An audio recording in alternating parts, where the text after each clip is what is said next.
বাড়িতে সরকারি পানীয় জলের কল, তবে জল আসে না নিয়মিত। কখনো 4 দিন অন্তর, আবার কখনো 7 দিন অন্তর।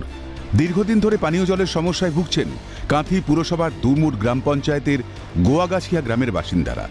অভিযোগ, বহুবার প্রশাসনের দ্বারস্থ হয়েও মেলেনি সুরাহা। জল আনতে যেতে হয় 1 থেকে 1.5 কিলোমিটার দূরে। না কোন দিন 2 বালতি হয়, আবার কোন দিন 5 বালতিও হয়।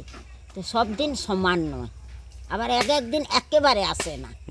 দীর্ঘদিন ধরে জলের জন্য নানান ধরনের আন্দোলন করেছি, নানান প্রশাসনের কাছে আবেদন জানিয়েছি, কিন্তু জল আমরা কোনো দিনের জন্য পাইনি। কিন্তু বর্তমান দেখছি ইলেকশনের পরে, পঞ্চায়েত ইলেকশনের পরে আর জল গাড়ি আসেও না, আর জল আমরা পাইও না।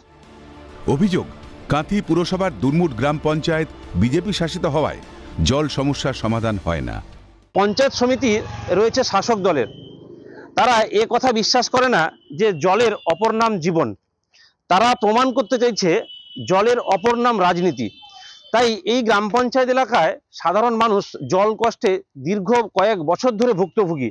যারা আগে ছিল, বর্তমানে যে যারা আমি এসেছি 6 মাস হলো, আমরা তো এখন জলের কষ্টটা দূর করতে পারবো না। যারা আগে এতদিন ধরে ছিল শাসক দল, তারা কেন এই কাজটা করেনি?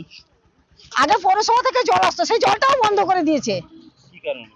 এই আমরা এখানে বিরোধী জয়ী হয়েছি বলে। এখন গরম পড়েনি সেভাবে, এখনই জলের সমস্যায় জেরবার বিভিন্ন জায়গার মানুষজন। অন্তত তারা সংবাদ মাধ্যমের কাছে তারা দ্বারস্থ হয়েছেন, অন্তত প্রশাসনের টনকটুকু নড়ে কিনা সেটাই দেখার বিষয়।